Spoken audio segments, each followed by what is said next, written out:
said, I wrote an op-ed over the weekend that I sent off to Alternet. It hasn't yet shown up on their website, but I'm assuming it will shortly. And I just wanted to go through it with you. There's some good news at the end of this, but it's going to take a little while to get to that. But starting out, how do authoritarians take over a country? This is an old playbook. It goes all the way back to ancient Rome. How authoritarians take over a country. And there are some very specific actual steps in the process.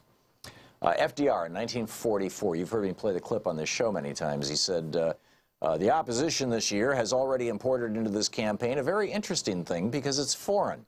They've imported the propaganda technique invented by the dictators abroad.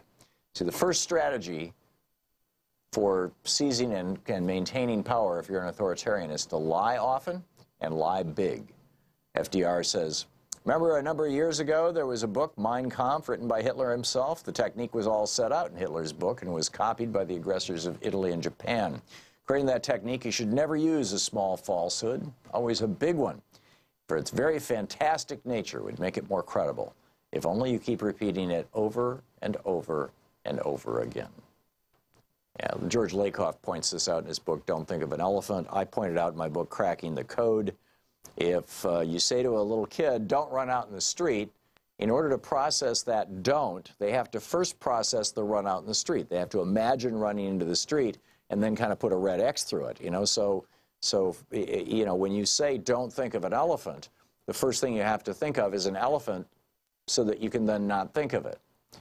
And so when Trump says, there's spies, the FBI put spies in my campaign, which would be a mind-boggling breach of the ethics of the FBI and of law enforcement. When he makes that accusation, when the newspapers and the non-billionaire-owned and controlled press push back on it and say, no, there's no spy inside your campaign, there never was, then, you know, for people to understand that, they first have to imagine a spy in the campaign. And so this is one of the reasons why Trump lies so often and so big, is because those lies actually get him something.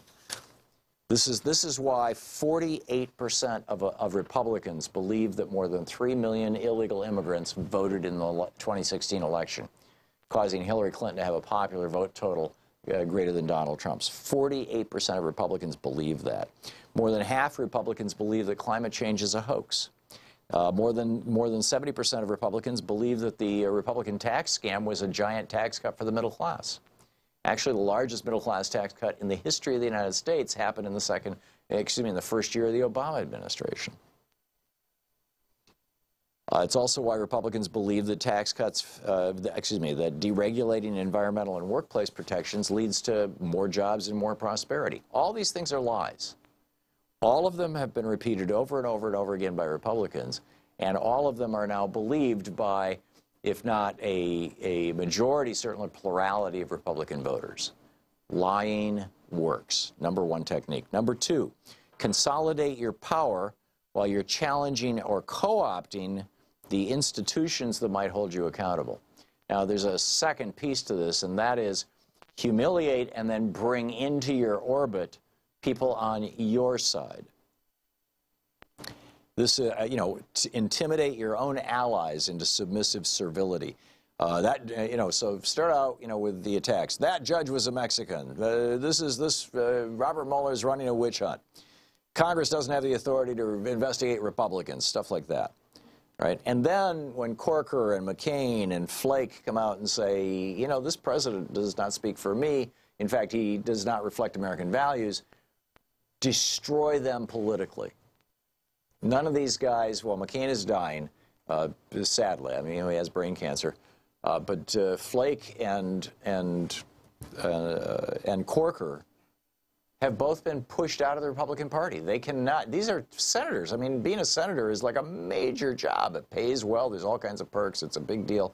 And you can do some real good for your country if so inclined, or some real damage if you're a Republican. But Flake and Corker have been kicked out of the club because they dared to challenge Trump. It's not about Flake and Corker. It's about all the other Republicans who will now not challenge Trump because they don't want to end up like Flake and Corker. The second part of this is, I mean, this is the calling card of tin pot dictators, by the way. The second part of this is to pack the courts. Mitch McConnell started this process when Barack Obama became president, denying him his court appointees over and over and over again, including Merrick Garland, his court appointee to the Supreme Court. But from literally the lowest courts to the highest courts, Mitch McConnell for 8 years blocked President Obama's nominations. Now they're not just pushing them through, they're blowing up the old blue slip rule where a senator from the state that where the judge is going to be installed can say, no, I don't want that judge in my state. Which was, by the way, one of the techniques that Mitch McConnell used to block so many of Barack Obama's judges. But now, when Amy Klobuchar comes out and says, you know, I don't want these, I don't want these guys in my state, McConnell says, we're going to ignore your, not turn in your blue stuff. We're just going to ignore the whole blue chip process. And then finally, as part of this consolidating power while changing and co-opting the institutions, attacking the FBI, attacking the intelligence communities as partisan, as hustlers, and this whole mens rea thing, which is Latin for state of mind, which says that basically, and this has been included in all of the prison reform, sentencing reform legislation, including the bipartisan stuff. Democrats have been buying this, have been falling for this, basically. What the mens rea provision says is that you can't hold billionaires and CEOs accountable for decisions they make that lead to environmental destruction or death unless you can prove in a court of law that that was their goal, that they specifically made that decision because they wanted Johnny on the factory floor to die when they decided that, you know, we're not going to use that safety equipment anymore, for example. You've got to draw that direct connection. In other words, no more perp walks, no more CEOs being held accountable. And then another tool for the authoritarians in this context, destroying the institutions of governance, is destroy the vote. You've got Kansas's Chris Kobach, KKK, Kansas's Chris Kobach's interstate cross-check program, which has thrown hundreds of thousands of African-American and Hispanic and Asian voters off the voting rolls. You have in Detroit, in the 2016 election that Donald Trump won by 10,400 votes in Michigan, over 75,000 people stood in line for hours in Detroit to vote. And the voting machines recorded no presidential votes for 75,000 people in Detroit, largely black Detroit. The state, and you know, had Trump lost Detroit, he would have lost Michigan. Had he lost Michigan, Hillary Clinton would be president right now. 75,000 voting machines said, nah, nobody pushed the president button. They pushed all the other buttons, Senate, state Senate, whatever, but not president. They stood in line all those hours because they didn't really care about who was president. So when you take all this stuff together, what you see is these deeply anti-democratic changes happening that many historians are just flipped out about. Okay, so that's number two. Number three, attack the press. Sir Edmund Burke, who I'm no fan of. You know, he was a major British conservative during the era of the American Revolution. His one redeeming virtue was that he supported the revolution. But he did not support, for example, the right of people to vote unless they were, you know, landholders and wealthy. He coined the phrase the Fourth Estate in 1787, excuse me.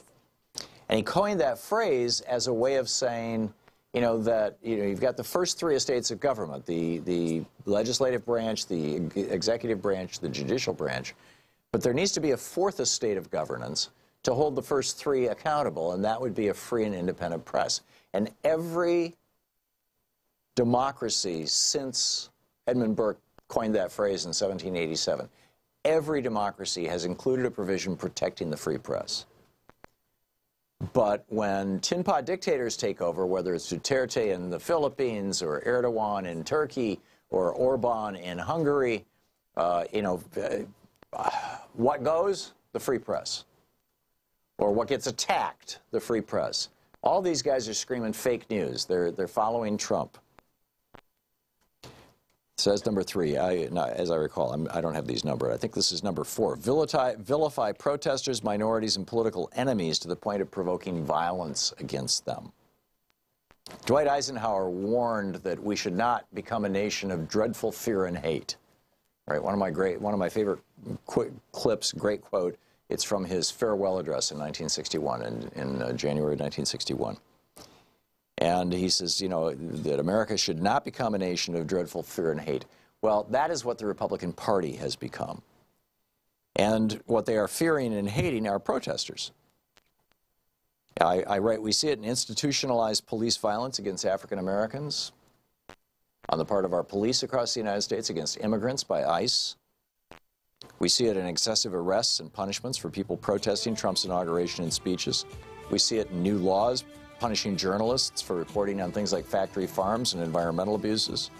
We see it in Trump's violence-tinged rhetoric against Mexican rapists, using MS-13 as a rhetorical proxy for Hispanics, saying that NFL players hate and disrespect our flag, things like that. So we're up to 4. I've got this list here that I compiled over the weekend. More after this.